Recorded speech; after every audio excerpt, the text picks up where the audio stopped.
right, welcome to another installment of the Fragments of Silicon reviews. Let me see.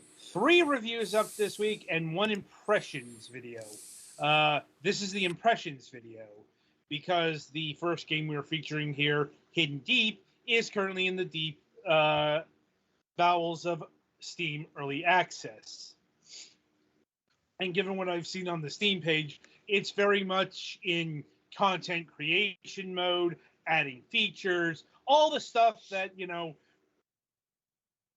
happens in early access that can change a game. So we don't review these things, but we can provide impressions. And from what I've played of Hidden Deep here, which is a atmospheric sci-fi action game heavily influenced by Aliens, The Thing, and Half-Life, explore, climb, swim, scan, blast, and shoot your way through dangerous missions in a huge sub-oceanic mining and research facility. Fear the horrors that lurk below. I guess that's one way of putting it. The other one is, I'd call this, I hesitate to use the word cinematic platformer, since it's not exactly going for that kind of style, but it has that same kind of game feel. That is to say, its movements are very deliberate, slower affairs. There's fucking fall damage. It feels like a Prince of Persia or Oddworld game or something like that, instead of, say, Contra or Mario. And indeed, that's where I'm running into my big problem with this game. And since it's in early access, I hope this can be fixed, but I don't think so. Some of it, because for whatever reason, they're really gearing this game towards keyboard and mouse, and that kind of reflects in the fact that this game has problems picking up my gamepad, in the sense that the prompts, even though I had the gamepad listed, were still for fucking keyboard. Yeah, that's a problem. That should be a fixable problem. I'll chalk that up to early access. What I can't is the fact that, for whatever reason, actually I know the reason. It's because this is one of the most complicated platform games I've played in a good long while.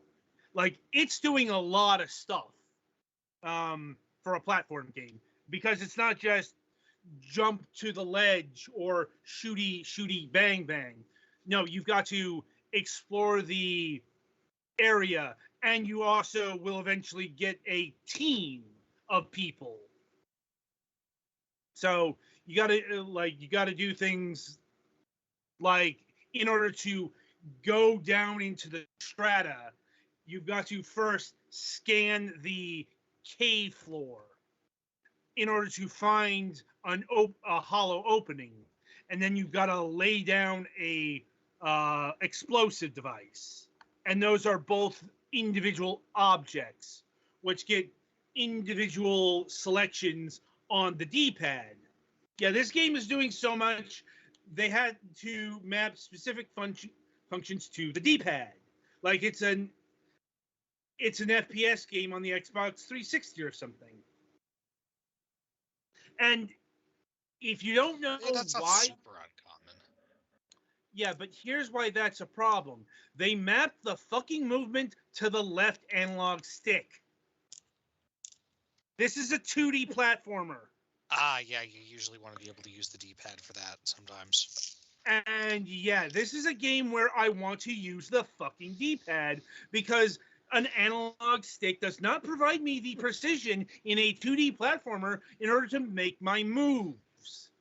There's a lot of times when I just fell off a fucking cliff because, analog precision doesn't translate to 2D affairs all that well.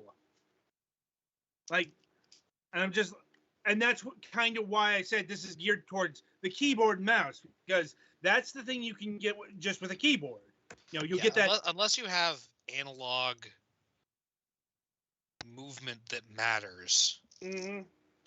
A D-pad is often more comfortable in 2 dimensions. Yeah, to more comfortable and more precise. You know,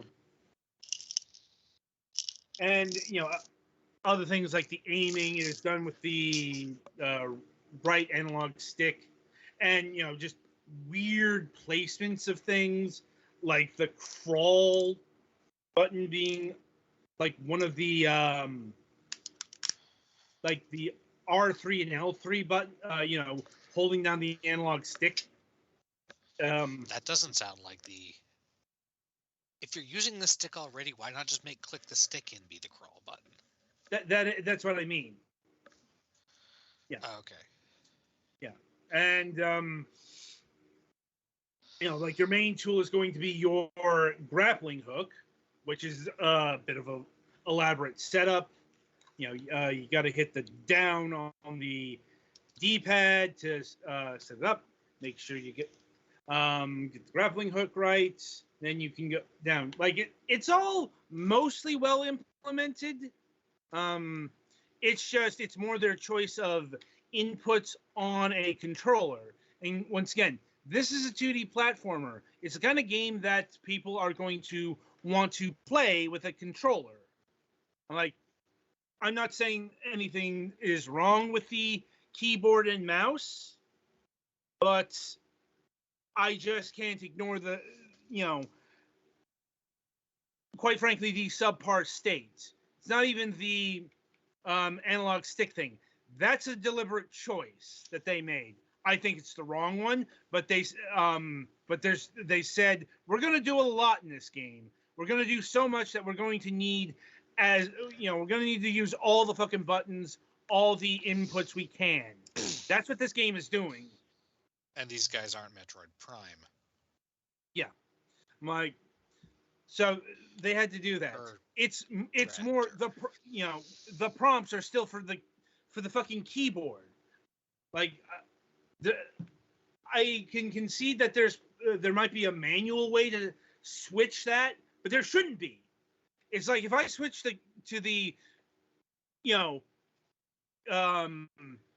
gamepad controls, then I should be seeing some sort of gamepad prompt.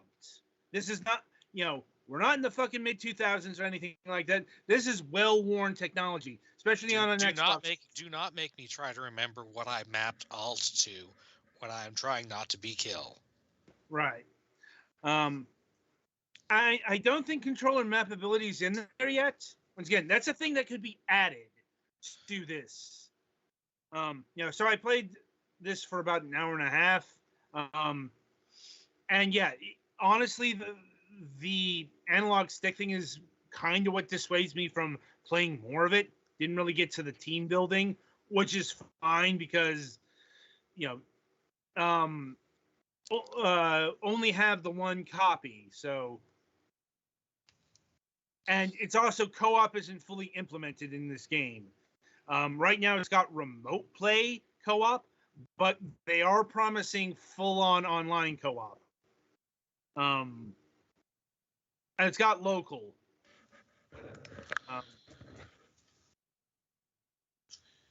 So, like I said, it's got a solid foundation, but it's got some issues.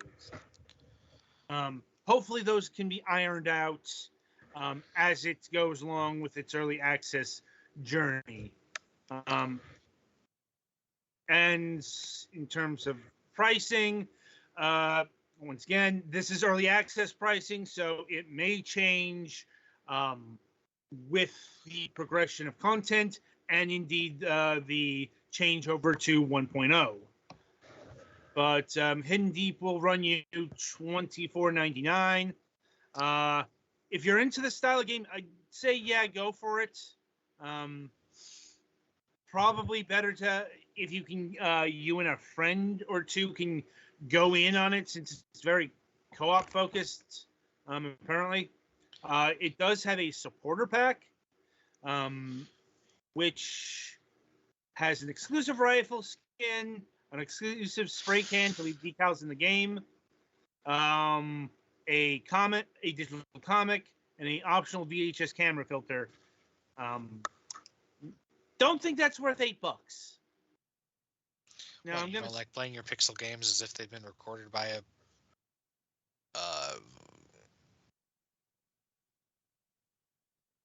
my brain just completely blanked on the name for videotapes. VHS. so it just went through a magnet then. Yeah. Sorry. Anyway, yeah. So like I said, solid core here. Interested to see how this will progress.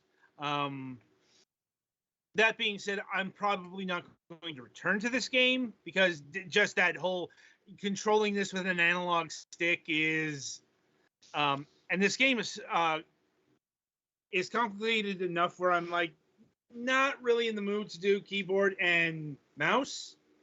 But it's not. Like I said, really the thing that they got to fix is the prompts.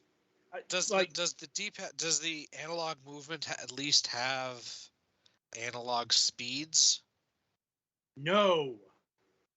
Yeah, that's no. If you're gonna do that, you need to at least have like 3 or 4 movement speeds based on how far you move the thing. No, that's right. Like at least a tip top, at least or at least a tiptoe. Now I'm remembering the left analog stick, pushing that down allows you to run. The right analog allows you to crawl. Like I said, this thing is using all the fucking buttons and all the sub functions of the controller. There's that much going on into it. So, yeah. I guess my impressions are solid foundation. Some oversights that needs work, but can't really recommend this on a controller. Play it with a keyboard and mouse if you can. Right, so I think that'll about do it for Hidden Deep here. Be sure to tune in after the break, as Petty Fan will be reviewing Impossible.